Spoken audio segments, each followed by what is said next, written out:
있습니다.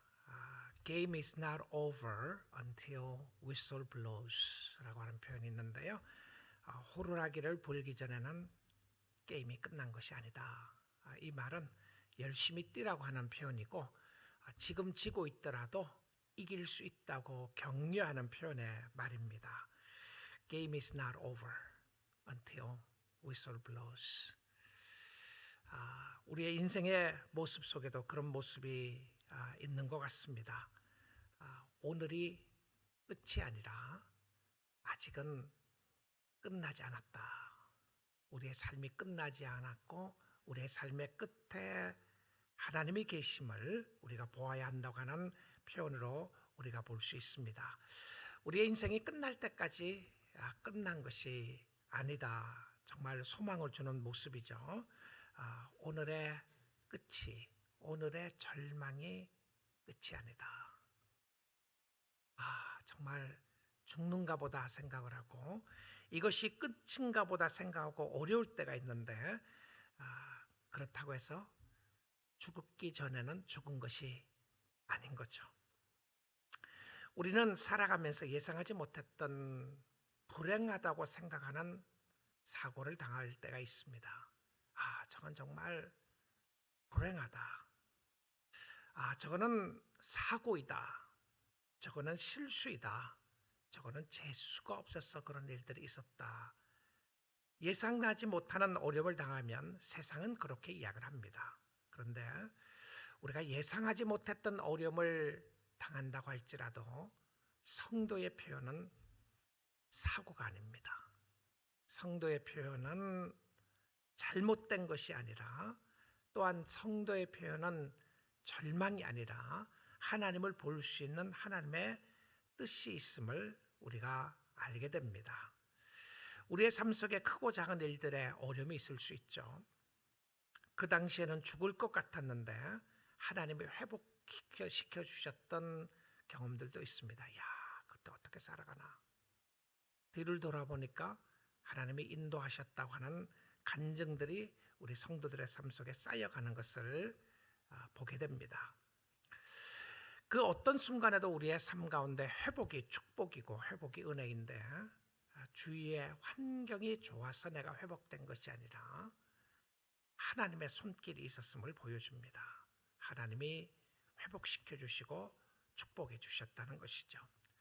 오늘 읽은 사무엘하 4장 4절의 말씀은 무비보셋의 삶을 통하여 하나님의 은혜를 보여주시는 좋은 말씀입니다. 한번 다시 말씀 보도록 하겠습니다. 사울의 아들 요나단에게 다리 저는 아들 하나가 있었으니 이름은 무비보셋이라. 어떤 일이 있었습니까? 전에 사울과 요나단이 죽은 소식이 이스라엘에서 올 때 그의 나이가 5살이었는데 그 유모가 안고 도망할 때 급히 도망하다가 아이가 떨어져 절개되었더라. 사무엘하 4장 4절의 무비보셋에 관한 이야기가 이것이 전부입니다. 우리로 하여금 매우 궁금하게 만들어요. What happened to him after that? 도대체 이 아이가 얼마나 불쌍한 아이인가? 어떻게 이런 일들이 있을 수가 있는가? 정말 금수저를 가지고 태어났습니다. 사울의 아들은 왕이고요. 그리고 왕의 아들이 요나단이었는데 요나단의 아들이 무비보셋이고 사울의 손자였습니다. 이렇게 생각을 한다면 한 나라의 왕의 아들, 왕자죠. 요나단이 왕이 될 수 있고 그 다음 왕이 될 수 있는 사람이 무비보셋이라고 하는 이 아이입니다. 왕가에서 태어났어요. 정말 모든 상황이 화려하고 아름다운, 어떻게 이보다 더 큰 축복을 받을 수 있는가? 그의 선택이 아니라 어릴 때 태어나서 보니까 왕가였고 대단한 가문의 집에 태어나게 됩니다. 그런데 그 상황 속에서 갑자기 어느 날 할아버지가 죽고 아버지가 죽게 됩니다. 왕이 죽어요. 왕이 죽게 되고 왕의 아들 요나단도 죽게 됐다는 소식을 듣게 되는데, 자, 그러면 어떻게 되겠어요? 그 죽었다는 소식이 이스라엘에서 올 때에 전쟁터에서 죽습니다. 무비보셋이라고 하는 아이의 나이가 5살이었습니다. 근데 이 5살 난 아이를 데리고 안고 뛰어가는 유모가 있었어요. 어디를 갔습니까? 사울이 죽었던, 요나단이 죽은 그 죽음의 장소로 뛰어갔나요? 아니에요. 도망갔다고 되어 있습니다. 왜 도망갔죠? 자, 이제 정권이 바뀝니다. 아버지가 죽고 아들이 죽고 나면 정권이 바뀌면 그 다음 그 가문에 있는 아이들은 다 죽을 수 있는 상황이에요. 유모가 굉장히 빨리 머리가 돌아갔던 것 같아요. 근데 이 아이를 안고 가는데 도망을 가다가 너무 빨리 도망을 하다가 아이를 떨어뜨렸어요. 성경은 떨어뜨렸는데 이 아이가 머리를 다쳤다고 이야기하지 않아요. 다리를 다쳤다고 이야기를 합니다. 다리를 다쳐서 절개되었더라. 자, 이 상황을 한번 보십시오.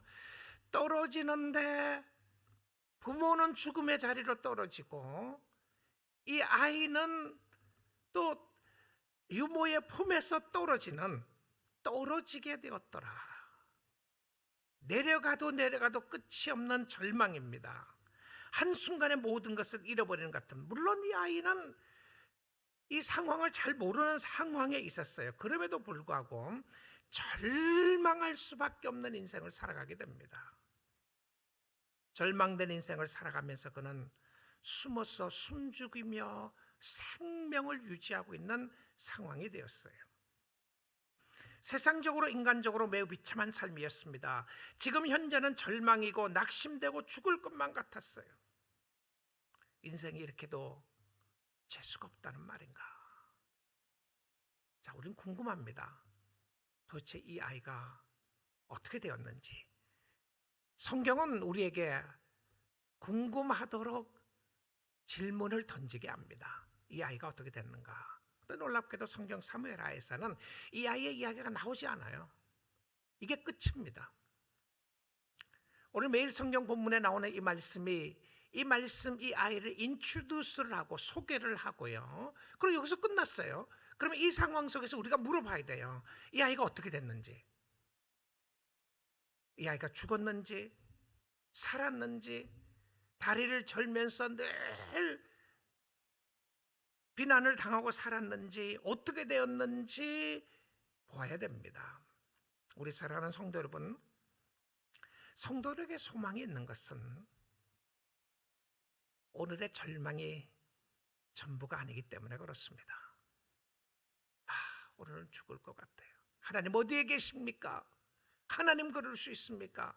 하나님 어떻게 이런 형편 가운데 거하게 됩니까? 성도의 삶은 하나님이 붙잡고 있다는 확신을 가지고 소망을 가지고 살아야 되는 것입니다. 어떤 경우에는요, 우리가 합력하여 선을 이룬다고 할 때에 어떤 경우에는 우리가 회복되는 것이 다 이 땅에서 이루어지지 않아요. 여러분, 신앙의 보상이나 믿음의 보상은 이 땅에서 다 이루어지지 않습니다. 만약에 이 땅의 것을 다 이루어지면 이 땅의 것으로 갚아야 돼요. 무슨 이야기죠? 하나님이 물질이 어렵고 건강이 힘들고 절망됐었는데, 그럼 그 절망의 문제를 늘 건강으로 회복시켜 주시고 물질을 회복시켜 주시나요? 그렇지 않아요. 우리에게 소망을 주시는 그 소망은 무엇이었냐면 영생에 관한 소망이에요. 저 천국을 바라보도록 하기 위한 하나님의 의도와 하나님의 관점과 관심이 있으신 거죠. 그래서 우리는 모든 것들을 이 땅에 살아가면서 이 땅에서 다 보상을 받는 것은 아닙니다. 그럼에도 불구하고 우리가 오늘 또 믿음을 가지고 주님을 의지하고 나아가는 것은 우리를 사랑하시고 인도하신 하나님이 계시기 때문이라는 것을 알기 때문인 것이죠. 저는 이 무비보셋의 이야기를 보면서 설교 준비를 하다가 요셉의 이야기가 떠올랐어요. 너무 이 매칭이 되는 모습이었습니다. 요셉은 자신의 형들에 의하여 애굽으로 팔려가게 됩니다. 그리고 꿈을 꾸게 되었습니다. 그리고 그 꿈 때문에 어려움을 당하게 됐어요. 근데 그 꿈을 하나님이 주셨는데, 요셉이 꾸고 싶어서 꿨던 것이 아니라 꿈을 하나님이 주셨던 꿈이었는데, 그 꿈은 결과적으로 요셉을 절망하도록, 그의 인생에 절망하도록 되었어요. 아버지가 특별히 사랑하는 아들이었고, 그런 말미암아 형들의 미움을 받게 됩니다. 형들의 미움을 받게 됨으로 인하여 그가 웅덩이에 빠지게 됩니다. 떨어지게 돼요. 던진 거죠. 웅덩이에 던져졌다가 다시는 팔려갖고 또 애굽으로 내려가게 됩니다. 애굽으로 내려간 것만이 아니고 그는 의롭게 살려고 그랬고 진실하게 살려고 그러고 바로 살려고 그러다가 내려가게 됩니다. 내려갔던 것이 어디였냐면 감옥이었어요. 우리는 의도하지 않게 어려움을 당할 때가 있고요, 그뿐만이 아니라 우리가 선하게 살 때도 어려움을 당할 때가 있어요. 왜 이런 절망의 길을 가는가? 내가 뭘 잘못했다고? 내가 언제 왕가에 태어나기를 원했습니까? 그런데 왜 이랬다가 그 왕가의 위치에 있다가 왜 이렇게 떨어지는, 나락으로 떨어지는 일이 있게 되나요? 자, 요셉은 억울한 누명을 쓰고 감옥에 들어갔는데, 그 감옥에서 떡 맡은 관원장과 술 맡은 관원장이 꿈을 꾸게 되었던 꿈을 해석해 줍니다. 그리고는 꿈을 해석하고 난 이후에 술 맡은 관원장은 살아나게 되고 떡 맡은 관원장은 해석대로 죽게 됩니다. 근데 이 술 맡은 관원장에게 요셉이 부탁을 합니다. 내가 너무나도 억울하게 이 감옥에 들어왔는데 당신이 나가거든 바로 왕에게 이야기해서 나의 억울함을 좀 풀어주시면 좋겠습니다. 뭐라고 그랬겠어요? 기억하겠습니다. 꼭 그렇게 하겠습니다. 성경 보겠습니다. 창세기 40장 23절인데요. 자, 이 술 맡은 관원장이 이 사람이 살게 돼요. 다시 왕의 위치에서 나가게 되는데 성경은 이렇게 이야기를 합니다. 창세기 40장 23절, 술 맡은 관원장이 요셉을 기억하지 못하고 그를 잊었더라. 이것이 사람입니다. 은혜를 입은 사람이요, 늘 은혜를 기억하지 않아요. 세상이죠. 우리들일 때도 있어요. 당신이 나를 도와주면 내 생명 다해서 당신을 은혜를 잊지 않겠습니다. 저는 도와줬어요. 잘 됐어요. 그 사람 잊어버린 거예요. 그렇죠? 이게 세상이에요. 여러분 한번 생각해 보십시오. 술 맡은 관원장이 요셉을 기억하지 못하고 그를 잊었더라. 그 잊은 게 얼마나 됐을 것 같아요? 바로 창세기 41장 1절 연결되는 말씀이에요. 이 말씀을 하고 나서 바로 23절이 끝이고요. 창세기 40장은 41장에는 이렇게 이야기를 합니다. 만 2년 후에 바로가 꿈을 꾼즉 자기가 나일 강가에 있는데, 그러면 자, 이 사람이 나가고 몇 년 동안 잊어버렸습니까? 2년 동안, 이태 동안. 여러분, 은혜를 받은 사람이 잘 기억하지 못하는 것도 있지만 또 이 상황 속에서 요셉의 마음이 얼마나 답답하고 억울하고 힘들었겠어요. 이 시편에 보게 되면 그때를 하나님이 요셉을 훈련시켰던 때라고 그렇게 이야기를 합니다. 하나님이 이룰 수 있습니까? 자, 2년 동안 잊어버렸는데 이렇게 생각해 볼 수 있어요. 그 당시에 요셉은 하나님의 그림을 알 수가 있었겠어요? 몰랐습니다. 하나님 왜 이런 길로 인도하십니까? 몰랐어요, 요셉은요. 이렇게 생각해 볼 수 있을 것 같아요. 만약에 이 술 맡은 관원장이 요셉을 잊지 않고 바로에게 나갔습니다. 나갔을 때 내가 당신을 기억해야지. 그리고 꼭 기억했다고 하면 어떻게 됐을 것 같아요? 2년 전에 하나님의 구속 사역에 있어서는 그 기간이 요셉은 감옥에서 나올 수 있었을지는 몰라도 하나님의 구원 계획에는 쓰임받을 수가 없었습니다. 왜냐하면 2년 후가 흉년이 들었던 때이고요, 2년 후가 바로가 꿈을 꿨던 때이고 2년 후가 흉년 때문에 요셉이 꿈을 해석하게 되고, 그리고 난 이후에 어떻게 됐습니까? 그의 가족들이 애굽으로 들어오게 되는 역사가 일어나게 됩니다. 하나님의 큰 그림을 요셉이 알 수가 없었던 거죠. 지금 현재 그림만 보니까 너무 억울하고 너무 힘들었고 너무 어려웠던 상황이었습니다. 우리 사랑하는 성도 여러분,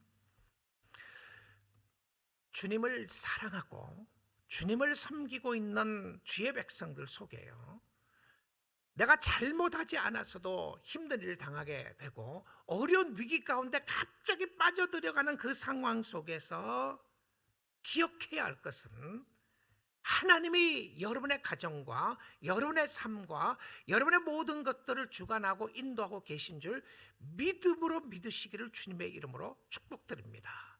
믿으십시오. 자, 절망이었습니다. 절망이 끝이 아니라고 그랬죠? 혹시 여러분의 삶은 어떠십니까? 참 답답할 때가 있죠. 하나님, 내가 주를 위해서 사는데 답답합니다. 이 길은 내가 원했던 길이 아닙니다. 어떻게 이런 일들이 있을 수가 있습니까? 다시 무비보셋의 이야기로 돌아옵니다. 물론 이 무비보셋의 이야기는 바로 그 사무엘 하에 사장에서 나오는 것은 아닌데요, 도대체 이 사람의 삶이 어땠는가에 대한 이야기가 몇 장 이후에 연결을 시키고 있는 것을 보게 되는데요, 무비보셋이 큰 절망 가운데 있었을 때에 소망으로 나오게 되는 근거를 성경은 제시합니다. 자, 그 사이에 무비보셋은 숨어서 살았습니다. 다리를 저는 상황 속에서 숨어서 살다가 이제 몇 장 후에 그에 관한 이야기가 나오고 있습니다. 사무엘하 9장 1절에 보겠습니다. 자, 이 부분이 한참 후입니다. 다윗 시대 다윗이 나와요. 사울의 집에 아직도 남은 사람이 있느냐? 사울의 왕가에 다윗이 이제 왕위에 올랐습니다. 왕위에 오르고 나서 사울 왕가에 살아있는 자녀들이 있느냐? 그럼 일반적으로 생각하면 왜 찾겠습니까? 그 살아있는 자녀가 있으면 쿠데타가 일어날 수가 있는 거죠. 그럼 그 자녀들은 다 없애야 되는 겁니다. 일반적으로는요. 근데 다윗이 묻기를 사울의 집에 남아있는 자가 있느냐? 내가 요나단으로 말미암아. 요나단이 누구죠? 무비보셋의 아버지였습니다. 그리고 다윗의 친구였죠. 요나단을 말미암아 그 사람에게 은총을 베풀리라 하리라. 요나단으로 말미암아. 요나단은 다윗과 언약을 맺고 다윗은 요나단과 언약을 맺으면서 너희의 가문을 축복해 주겠다고, 만약에 네가 왕이 되면 우리 가문을 축복해 달라고 약속을 합니다. 서로 약속을 해요. 자, 그래서 요나단으로 말미암아 그 사람에게 은총을 베풀리라 하니라. 여기 은총이라는 단어가 헤세드라고 하는 단어입니다. 헤세드라고 하는 단어인데요, 은총이라고 하는 단어를 사랑이라고 하는 단어로 번역할 수도 있고요, 굉장히 독특한 언약의 사랑입니다. 내가 그에게 은혜라고 하는 그레이스라고 하는 단어가 아니고요, 은총이라는 단어를 통해서 하나님의 변함없는 언약의 사랑, 그 사람에게 언약의 사랑을 베풀리라. 누구 때문이었습니까? 요나단 때문에.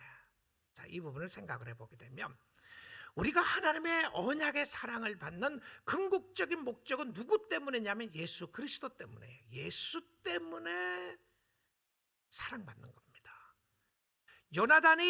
요나단으로 말미암아 다윗이 그 사람에게 은혜를 베풀리라.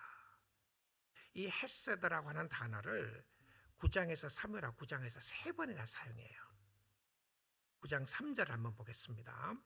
그리고 9장 7절에도 나오는데요, 이렇게 이야기해요. 왕이 이르되 사울의 집에 아직도 남은 사람이 없느냐? 내가 그 사람에게 하나님의 은총을, 하나님의 헤세드를 베풀고자 하노라 하니, 시바가 왕께 이르되, 왕의 신하죠, 이르되 요나단의 아들 하나가 있는데 다리 더 저는 자니가 아니라. 다리 저는 아들이 하나 있습니다. 그 아들이 살아 있습니다. 전국을 돌아보면서 어디 가서 찾던지 그 사람을 찾으라. 그랬더니 이 아이가 살아있는 거예요. 그런데 이 아이에게 하나님의 은혜, 영적인 은혜를 베풀리라고 이야기를 하면서, 자, 나중에 이 아이가 어떻게 되는지 한번 보겠습니다. 사무엘하 9장 7절인데요. 다윗이 그에게 이르되 무비보셋을 찾았어요. 그리고는 데리고 왔습니다. 왕가로 데리고 왔어요. 그러니까 이제 무비보셋은 이제 죽었구나 생각을 한 거죠.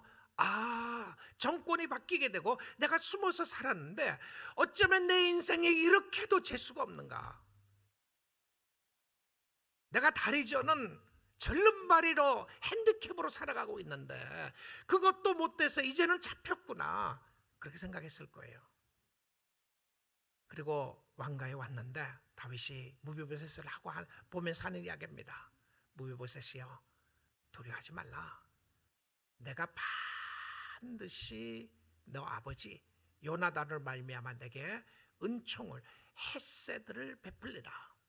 내가 내 할아버지 사울의 모든 밭을 다 내게 돌어주겠고 또 너는 항상 내 상에서 떡을 먹을지니라 하니. 여러분 이 말씀만 보십시오. 살아있는, 살려주는 것에도 고마운데 뭘 줍니까? 자기 할아버지가 가지고 있었던 재산을, 밭이라고 하는 표현은 그 당시 지금 생각하면 재산이에요. 할아버지 소유에 있었던 재산을 다 이 손주에게 다 주고, 그리고는 어느 위치까지 엘리베이트 시켰습니까? 올렸나요? 다윗의 왕가의 왕궁에서 밥을 먹을 수 있는 왕자의 위치까지 엘리베이트 시켜주신 거예요. 자, 여러분 생각해 보십시오. 죽어 있었던 사람을, 죽을 수밖에 없는 사람을 살려주는데 하나님이 이 다윗을 통해서 변함없는 헤세드, 언약의 사랑을 베풀어 줍니다. 우리도 예수님 때문에, 정말 예수님 때문에 하나님과 함께 할 수 있는 잔치 자리까지 가게 되는 겁니다. 이유가 아무것도 없어요. 예수를 믿었다는 그 이유 때문에. 무비보셋이 다윗과 언약한 것이 아니었습니다. 그의 아버지와 언약했던 거 무비보셋은 몰랐을 거예요. 그럼에도 불구하고 그것 때문에 지키시는 거예요. 자, 하나님의 아들 예수 그리스도가 하나님하고 언약을 합니다. 내가 앞으로 너를 믿는, 내가 이 땅에 하나님 아들 예수 그리스도를 보내셔서 너를 믿는 모든 사람을 구원하겠다, 죽이지 않고 영원히 살게 하겠다. 예수님이 와서 담대하게 전했습니다. 나를 믿으면 영생을 얻을 수 있다고 이야기를 하고, 우리의 위치를 왕의 위치까지 올려주시는 것까지 하시는데도 불구하고 우리는 그 위치까지 나가게 된 궁극적인 목적은 우리의 신분과 우리의 위치와 우리의 상황에 있었던 것이 아니라 전적인 하나님의 은혜였습니다. 예수님 때문에. 예수님 때문에. 그 예수님 때문에 하나님 앞에 나아갈 수 있는 축복과 은혜를 주시는데, 자, 이 무비보셋의 삶을 마지막으로 정리하면서 9장 13절에 이렇게 이야기를 합니다. 무비보셋이 항상 왕의 상에서 먹으므로, 다윗 왕의 상이에요. 이 왕의 상에서 먹는다고 하는 것은 가족입니다. 왕가의 가족의 상에서 먹으므로 예루살렘의 산이라. 성경은 이 표현을 씁니다. 그는 두 다리를 다 절더라. 저는 이 내러티브의 성경에 나오는 이야기를 참 재밌어요. 그리고 이 이야기들을 통해서 설교하는 게 재밌어요. 이 내러티브를 보게 되면 이 이야기 속에 나타나는 보이는 것 보이지 않는 이 상황을 이야기를 해주고 있는데요. 처음에 나왔을 때는 다리를 절었다고 그러는데 나중에 그의 삶 가운데 이야기해 주시는 것은 두 발을 다 절었더라, 이렇게 이야기를 합니다. 그럼 두 다리가 다 핸디캡이 됐으면 걸을 수 있는 상황이 아니었을 가능성이 많습니다. 누군가에 의해서, 힘에 의해서 어쩌면 안고 갔는지 들고 갔는지 상황을 알 수가 없지만 그런 상황이었을 것으로 보입니다. 자, 그런데 이런 부분이 있습니다. 하나님이 우리를 회복시켜 주실 때요, 우리가 이 땅의 모습은 다 회복되지 않을 때가 있어요. 무비보셋은 죽었을 것 같은 상황 속에서 살려주시고 왕의 신분으로까지, 왕가의 신분으로까지 엘리베이트 시켜주시고 회복시켜 주셨어요. 완전히 리바이브 시키고 리커버 시킨 거죠. 너 신분 다시 회복시켜 주겠다. 억울합니다. 내가 억울하고 힘드는 상황에서 나야말로 정말 재수 없는 사람입니다. 아니야, 내가 너를 신분을 완전히 회복시켜 주겠다. 여러분, 그 회복시켜 주셨는데 하나님이 회복시켜 주시지 않는 것이었습니다. 무엇을 회복시켜 주지 않았죠? 다리 저는 것은 그대로 두셨어요. 그리고는 두 다리가 저렸더라고 하는 것을 또 강조해서 설명을 합니다. 영적으로 회복된다고 하는 표현은요, 우리의 신분의 변화라고 하는 것은 내가 힘들고 어려운 나의 핸디캡과 같은 세상에 있는 모든 힘들고 어려움이 다 한순간에 회복되는 게 아니에요. 내가 예수를 믿었다고 해서 갑자기 모든 병이 다 낫고, 예수를 믿었다고 해서 갑자기 내가 부자가 되고, 예수를 믿었다고 해서 모든 문제가 갑자기 다 해결되는 게 아니에요. 예수를 믿었다고 해서 갑자기 내가 머리가 좋아지지 않아요. 갑자기 내가 내 모습이 보톡스 맞는 것보다 더 그냥 얼굴이 바뀌어지고 그러지 않아요. 근데 이건 뭡니까? 이건 세상이에요. 우리는 때로 세상에 있는 모습을 가지고 영적인 것과 바꾸려고 하니까 영적인 깊은 하나님의 은혜를 깨닫지 못하는 것 같아요. 무비보셋에게 정말 필요했던 것은 무엇입니까? 신분의 회복이에요. 근데 그 신분의 회복될 수 있는 근거와 상황은 자기에게 없었어요. 왜냐하면 자기 부모는, 또 자기 할아버지는 어쨌든 정권이 바뀌면서 죽게 됐는데, 무비보셋의 유일한 회복의 근거는 바로 다윗과 요나단의 언약에 있었습니다. 우리가 회복되는 정말 근거는 우리가 주님을 믿고 주님을 의지하고 살아가는 가운데 예수 때문입니다. 사랑하는 성도 여러분, 우리가 하나님의 은혜를 받은 것은 예수님 때문이죠. 비록 우리는 절망 가운데 살아갈지라도 우리에게 소망을 주시는 주님이 계십니다. 사회적으로 외면당하고 부족하고 연약하고 자신이 없는 부분이 있어도 우리는 영광스러운 하나님의 자녀들입니다. 여기에 힘을 가지시고 용기를 얻을 수 있기를 원합니다. 오늘의 절망이 끝이 아니고 하나님의 회복을 바라보시고 간구하시고 주님을 의지할 수 있기를 원합니다. 우리는 하나님의 백성이며 하나님의 자녀들입니다. 겸손하게 이 땅을 살아가지만, 그러나 우리는 당당하게 이 땅을 살 수 있는 것은 하나님이 우리에게 주신 은혜 때문에 그렇습니다. 무비보셋은 여전히 다리를 저는 상황 가운데 있었지만 그의 신분은 엘리베이트 시켜주시는, 하나님이 회복시켜주신 역사가 있었어요. 우리가 이 땅에 살아나가는 동안에 힘들고 어려운 부분이 있다고 할지라도 하나님이 여러분을 왕같은 제사장으로 삼아주신 그 하나님의 은혜를 의지하고 바라보면서 주를 섬길 수 있기를 주님의 이름으로 축복드립니다. 우리의 소망은 오직 예수 그리스도입니다. 절망이 끝이 아니었어요.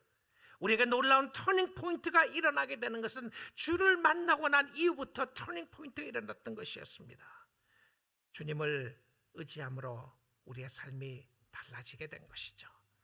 오늘도 감사하며 찬양하며 세상이 알 수 없는 평강, 세상이 알 수 없는 신분의 회복을 하나님이 시켜주셨어요.